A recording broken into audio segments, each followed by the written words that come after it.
Hi, it's Fia Starro. Hello, all signs. So, this is your messages, energy check-ins, and prediction reading. Okay, so syempre, before tayo mag-start, kung hindi ka pa nakakapag-subscribe, please do subscribe and hit the notification bell para lagi po tayo maging updated sa mga mangyayari pa lang. Okay? And yeah, don't forget na mag-follow sa atin pong FB page. Yes. And kung may tanong po pagdating sa private reading, you can message me sa akin pong FB page for more information. And kung interested kayo na magpa-reading sa aking friend, message lang po kayo sa kanya pong FB page na Perception of Light. And, yeah, don't forget to follow na rin. Okay? So, yeah, regarding naman sa ating all-in-one Evil Eye bracelet na available sa red and black string. So, mamimili kayo kung anong gusto nyo and syempre nilalagyan natin ng initial ng inyong name ang bracelet. Okay? Yes, this is customized. Okay? O, diba may matching ubo. And, syempre, ang ating Evil Eye ring. O, this is limited lamang po ang slots. Okay? So, yan po. So, kung may tanong pagdating dito, just message me sa akin pong FB page for more information. Okay? So, yes, this is adjustable. Okay? So, yeah. Air signs. Ubo muna tayo. Okay. Air signs. Message for you. Okay.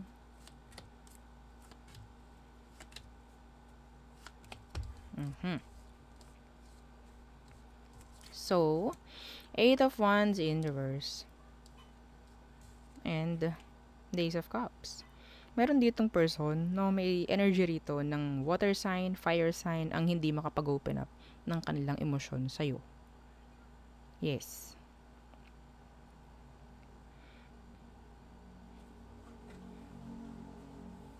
Iba sa inyo, no? May chance na meron kayong gugustuhin.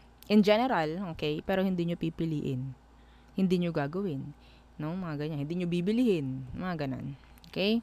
Hindi nyo pupuntahan. Yan. Nine of Pentacles in reverse. Responsibilities. Page of Pentacles in reverse. May mga message na hindi nyo re-replyan. Hindi nyo isi-seen. Okay? Some of you, nakakita ko rito na pwedeng may mas uunahin pa kayong tao kaysa sa sarili nyo. Yes. 5 of Cups in reverse. The 7 of Wands. Meron dito ako nakikitang in denial. Water, fire. Yeah. Parang meron ditong taong pinipigilan yung emosyon nila pagdating sa'yo. May mga i-reject ang mga air signs in general.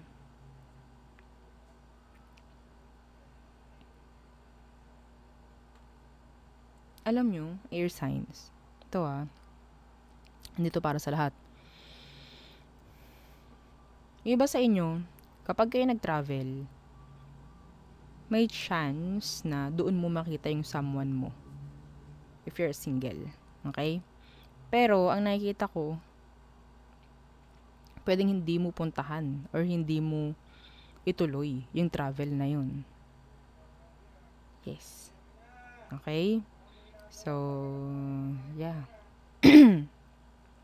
Pasensya na po sa mga ingay kung naririnig nyo behind. Okay? So, there, yun ang akin nakikita for you. Air signs.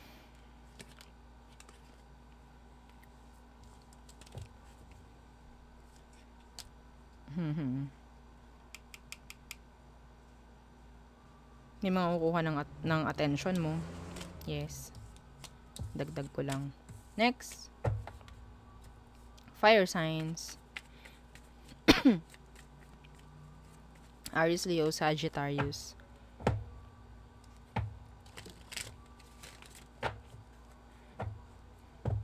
Okay. Oops. Ay, sige, kukunin na kita. Gusto mo eh. Okay.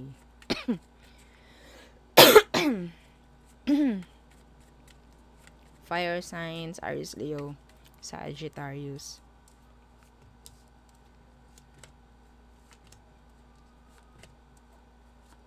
Okay. First, the Seven of Wands. Rejection. Saying no. Okay. Pagpigil. Parang ganyan. Okay? Yeah, the Ace of Swords in reverse. Oh! So, I guess, some of you, meron kayong mga kailangang hindi bitawang mga salita. Okay? Hindi palagi pwede lagi tayong gaganito. Oo.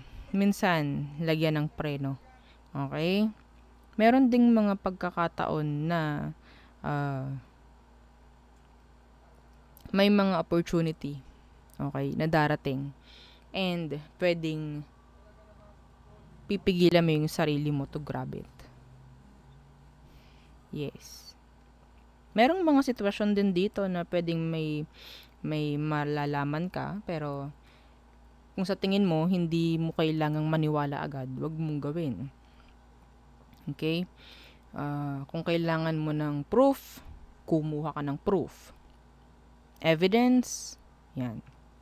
Pero, kung hanggang salita lang, at sa tingin mo hindi mo kayang maniwala, wag mong gagawing maniwala, no? Pagdating dyan. Okay? So, next, Justice in reverse, the Six of Swords in reverse. Meron ditong pwedeng makipag-ayos, pero sa tingin ko, itong mga to is hindi naman totally maganda ang intention. Pwedeng Libra, pwedeng Aqua. A lot of air sign is here. May konting fire. Yeah, the Empress, the Page of Wands. Yes.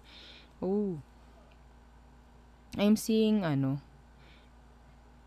pregnancy. Pero merong kaunting, or sabihin natin merong conflict pagdating sa pregnancy. That's specific, okay? Or pwedeng merong issue patungkol sa mga anak na hindi pa rin totally ma-settle down. No? Why? Kasi hindi nakikipag cooperate ng maayos yung kabila.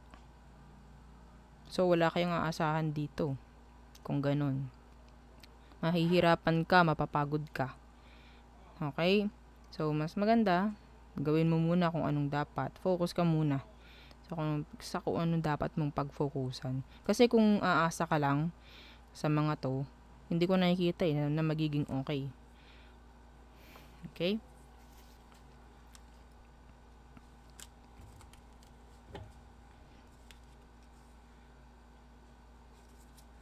Hindi iisa ang inyong plano. Yeah. Kung may mga issue, legal issue, hindi pa rin totally maayos.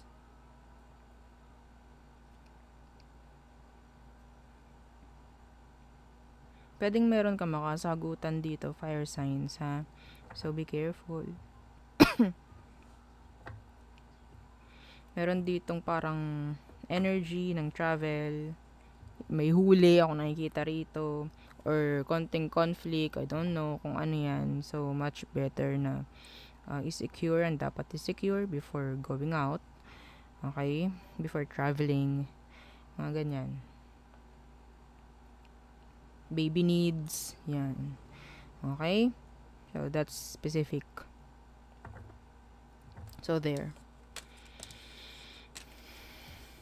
Next. Water signs. Cancer, Scorpio, Pisces. Okay.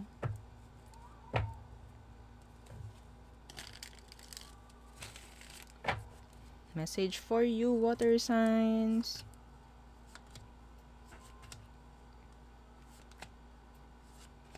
Okay.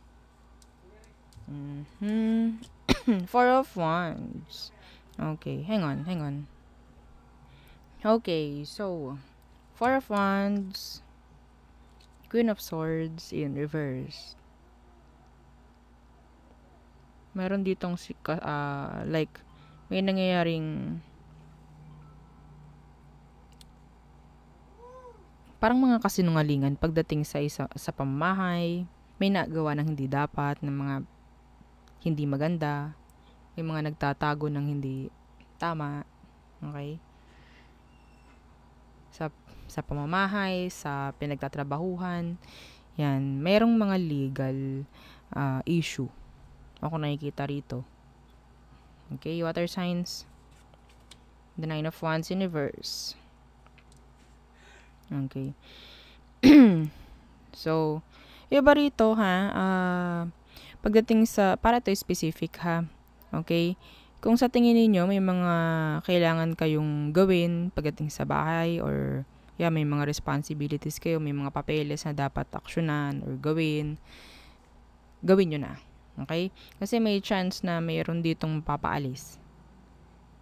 May mapapaalis, may tatanggalan sa trabaho, mga ganyan. Okay? So, make this as a gabay, no? Ayaw natin na mangyayari yan. So, sabi ko nga, mas maganda na yung alam mo ang pwedeng mangyari, no? Pwede mo kasing gawan na agad ng action, no? So, the moon, pwedeng yun nga, hindi ka pa aware dito. Okay? So, this is so specific. Hindi to para sa lahat. Okay? Pero may energy ako nakikitang ganyan for you, water signs. May mga mapuputulan ng kuryente, tubig, I don't know. Okay? May stop. The Eight of Swords. The Six of Swords. Hindi natin pwedeng isa walang bahala. May mga sitwasyon na hindi dapat natin isa walang bahala. Okay? Hindi pwedeng, lilipas din to. Hindi pwedeng ganun. Okay? Kung sa tingin nyo kailangan yung aksyonan nyo. Kasi kung hindi, okay, lilipas yan, pero babalik rin. No? Babalik rin.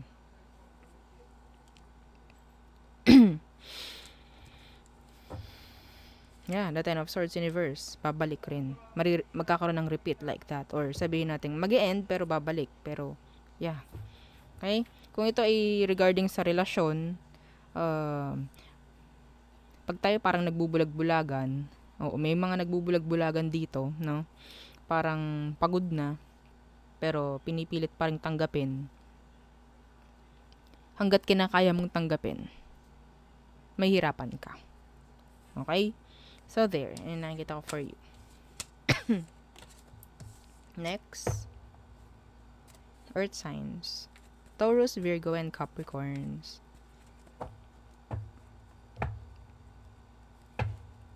Anong message for you? Maraming isipin ang mga earth signs lately.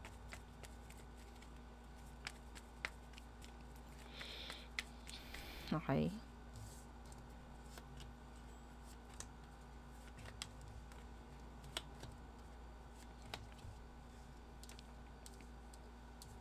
First is Five of Cups in reverse. And the Hierophant. Issue na masisettle down. Issue pagdating sa mga kompromiso or commitments. Yan. May maiayos. May mafi-fix. Okay? Page of Cups in reverse. The Knight of Wands in reverse. So, earth signs, meron ditong energy na parang someone is having a crush sa'yo. Andito yung flirt, no? I don't know who. Someone who is younger than you, I guess. Okay? Days of Swords. Some of you, nakakausap mo siya. Okay? So, Ace of Swords. The Four of Wands. Ang ganda nito. Earth signs. Ace of Swords, Four of Wands in the near future, I guess. Okay, for some of you. Meron ditong energy ng promotion, energy ng kasal, energy ng legalization, energy ng ma-approve, energy ng sabihin nating leveling up. Okay? In general. Yes. Clarity for some of you. Closure for some of you. This is nice. Itong huli. Okay? Ace of Swords and the Four of Wands. Some of you makakabili ng bahay. Some of you, sasakyan. Yes. Anything na merong papers. Papeles. Okay? That's nice. Ang ganda nun. Oo. Kunin mo na. I-claim mo na. Oo, i-claim ko to. Mga ganyan, no? So, yeah, there. Yun ang ating reading for all signs. So, yeah. Thank you. Bye.